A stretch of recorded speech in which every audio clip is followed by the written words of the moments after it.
आखिरी सवारी। रात का समय था, ठंडी हवा चल रही थी और सड़कें लगभग सुनसान हो चुकी थी। सड़क के किनारे लगे स्ट्रीट लाइट्स पीली रोशनी बिखेर रहे थे। विशाल, जो एक टैक्सी ड्राइवर था, अपनी आखिरी सवारी का इंतजार कर रहा था। वह रोज देर रात तक काम करता था, लेकिन आज का दिन खास था। उसकी छोटी बेटी का जन्मदिन था और उसने वादा किया था कि वह जल्दी घर पहुंचेगा। लेकिन सवारी के इंतजार में वक्त बीतता जा रहा था। घड़ी की सुइयां 11 बजने का संकेत दे रही थी। वह सोच ही रहा था कि अब घर चला जाए, तभी सड़क के किनारे एक बुजुर्ग महिला दिखी। सफेद साड़ी पहने, कांपते हाथों से अपने पल्लू को ठीक करती हुई, वह धीरे धीरे टैक्सी की ओर बढ़ रही थी। विशाल ने देखा कि वह काफी कमजोर लग रही थी। उनके झुर्रियों भरे चेहरे पर एक गहरी उदासी थी। वह टैक्सी के पास आई और धीमी आवाज में बोली, बेटा, अस्पताल चलोगे? विशाल ने बिना कुछ सोचे दरवाजा खोला और उन्हें बैठने का इशारा किया। महिला ने झिझकते हुए टैक्सी में कदम रखा और धीरे से बैठ गई। विशाल ने गाड़ी स्टॉप की और पूछा, अम्मा, कौन से अस्पताल जाना है? महिला ने एक अस्पष्ट नाम लिया और खिड़की से बाहर देखने लगी। उनके चेहरे पर एक अजीब सा खालीपन था। रास्ते में गहरी चुप्पी छाई रही। विशाल ने हल्के अंदाज में बातचीत शुरू करने के लिए पूछा, क्या आप किसी से मिलने जा रही हैं? महिला ने हल्की मुस्कान के साथ जवाब दिया, हाँ बेटा, एक बहुत अपने से मिलने। विशाल को उनका जवाब थोड़ा अजीब लगा, लेकिन उसने ज्यादा कुछ नहीं पूछा। टैक्सी रात की सड़कों पर आगे बढ़ती रही। अस्पताल के पास पहुंचने पर महिला ने अपने कांपते हाथों से अपने पर्स से कुछ पैसे निकालने की कोशिश की। उनके हाथ बुरी तरह कांप रहे थे और ऐसा लग रहा था कि वह बहुत कमजोर है। विशाल ने हल्के से मुस्कुराकर कहा, अम्मा, रहने दीजिए, आपकी सेवा का पैसा नहीं लूंगा। ये सुनते ही महिला की आंखों में आंसू आ गए।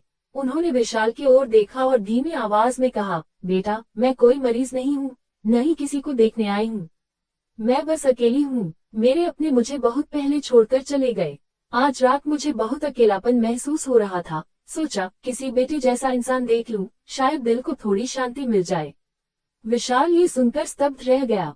उसने सोचा कि यह बुजुर्ग महिला कितनी अकेली होंगी, जो इस ठंड में बस किसी से थोड़ी सी बात करने के लिए इतनी दूर आई। उसे अपनी माँ की याद आ गई, जो गांव में अकेली रहती थी और हमेशा फोन पर कहती थी, बेटा, तू कब आएगा? बस तेरा चेहरा देख लूं तो दिल को सुकून मिलेगा। कुछ देर तक दोनों चुप रहे। फिर विशाल ने अचानक कुछ सोचा और अपना फोन निकाला। उसने अपनी पत्नी को कॉल किया और कहा, सुनो, माँ अकेली है, क्या वो हमारी मेहमान बन सकती है? पत्नी पहले तो चौंकी, फिर मुस्कुराकर बोली, क्यों नहीं। विशाल ने महिला की ओर देखा और कहा, अम्मा, आज मेरी बेटी का जन्मदिन है, क्या आप हमारे साथ चलेंगी? महिला कुछ पल चुप रही, फिर उनकी आंखों में चमक आ गई। अगर तुझे कोई परेशानी ना हो तो बेटा, मैं चलूंगी। एक नया रिश्ता। विशाल ने टैक्सी का रुख अपने घर की ओर कर दिया। रास्ते भर महिला ने ज्यादा कुछ नहीं कहा, बस कभी विशाल को देखती और कभी खिड़की से बाहर झांकती। उनके चेहरे पर अभी उदासी थी, लेकिन आंखों में हल्की सी चमक भी थी। जब टैक्सी घर के बाहर रुकी, तो विशाल की बेटी दौड़ती हुई बाहर आई और खुशी से बोली, पापा, आप आ गए। विशाल ने मुस्कुराकर अपनी बेटी को गोद में उठा लिया और कहा, हाँ बेटा, और देखो, मैं तुम्हारे लिए एक प्यारा तोहफा भी लाया हूँ। बेटी ने उत्सुकता से महिला की ओर देखा और बोली, कौन है ये? महिला की आंखों में नमी थी।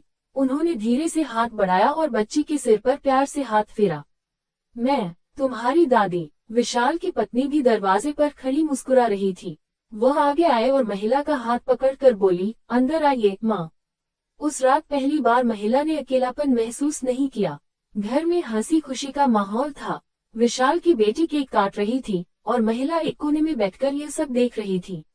उनकी आंखों में आंसू थे, लेकिन यह आंसू दुख के नहीं, खुशी के थे। जब रात को सब सोने चले गए, तब महिला ने विशाल के पास आकर कहा, बेटा, आज बहुत सालों बाद मुझे ऐसा लगा जैसे मैं फिर से जिंदा हूँ। विशाल ने मुस्कुराकर उनका हाथ पकड़ा और कहा, अम्मा, अब आप अकेली नहीं हैं, अब ये घर आपका भी है। उस रात विशाल की बेटी को एक प्यारी दादी मिल गई और उस बुजुर्ग माँ को फिर से परिवार। कभी कभी किसी अनजान से छोटी सी दया से किसी की पूरी दुनिया बदल सकती है।